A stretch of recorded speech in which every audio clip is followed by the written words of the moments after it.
Year 7, and welcome to this very short consolidation lesson. This week you are going to be doing a quiz which is all about the work you've been doing since the start of lockdown.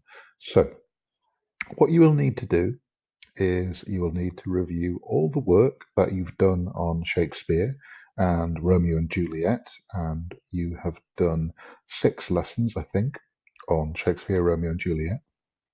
And then you will find in this particular week's work a series of questions, and you can download them as a Word document and type your answers in, or you can print out the PDF and write your answers in. When you have completed your work, please send your answers to the correct teacher, and you can see the names and the classes below. And you will have the week to do this. So, just to remind you, the work that you should have done, you should have done some research into Shakespeare's life and times, Shakespeare as a playwright, Shakespeare's theatres. You should have looked at some of the issues surrounding the stage in Shakespeare's time, what they couldn't do, what they could do, why they were so popular. For example, the fact that the Queen Elizabeth I, quite liked the theatre, and that made it quite fashionable, even though it was seen to be a bit disreputable by the more well-to-do people around town.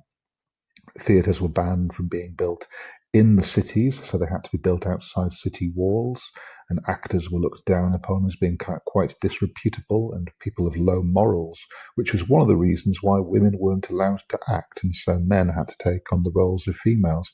That said, theatres were very popular.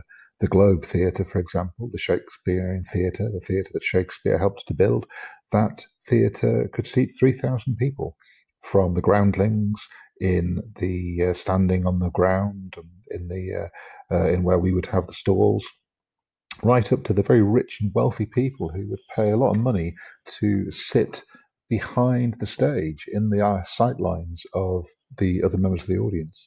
So the theatre was popular with people from all social classes.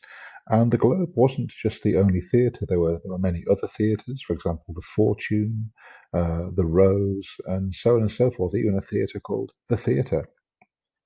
So you should have done a fact sheet focusing on theatre in Shakespeare's time. You should also have done an introductory booklet to Romeo and Juliet, describing the plot, which you should know from studying it in English, and the main characters, Romeo, Juliet, obviously, Montagues and Capulets, Romeo's best friend Benvolio, his name meaning benevolent, a kindly man, and his other friend Mercutio, who sadly is killed by Juliet's cousin Tybalt, Mercutio being not only a friend of Romeo, but also a relative of Prince Aeschylus, the ruler of Verona, where the play is set. And of course, the various other characters, Lady Montague and Lord Montague, the parents of Romeo, Lady Capulet and Lord Capulet, the parents of Juliet, and of course the nurse and Friar Lawrence, all important characters, and all characters that you should have a basic knowledge of.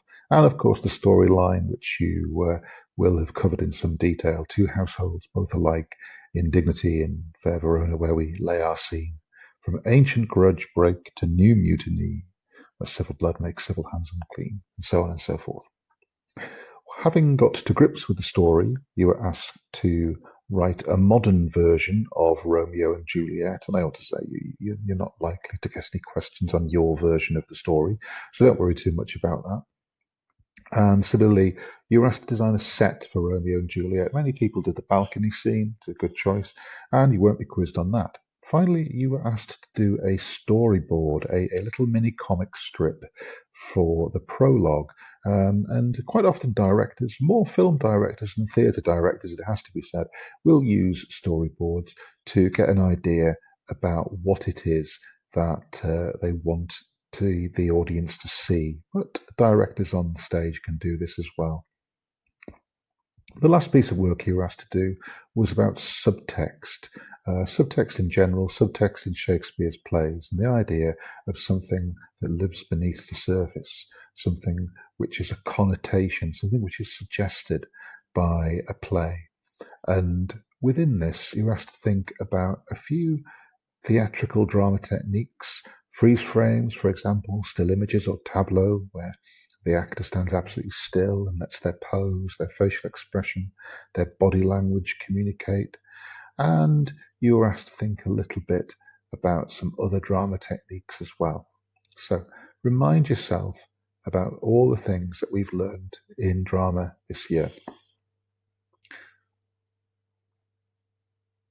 So review your work, look at everything you've done so far, then download the quiz and answer the questions. And please make sure that you answer them in full sentences, not 1 word or 2 word answers, full sentences that make sense. When you're finished, please send your work to the appropriate teacher.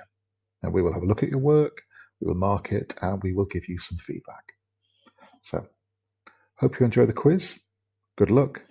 And Miss Bell will speak to you next week. Bye.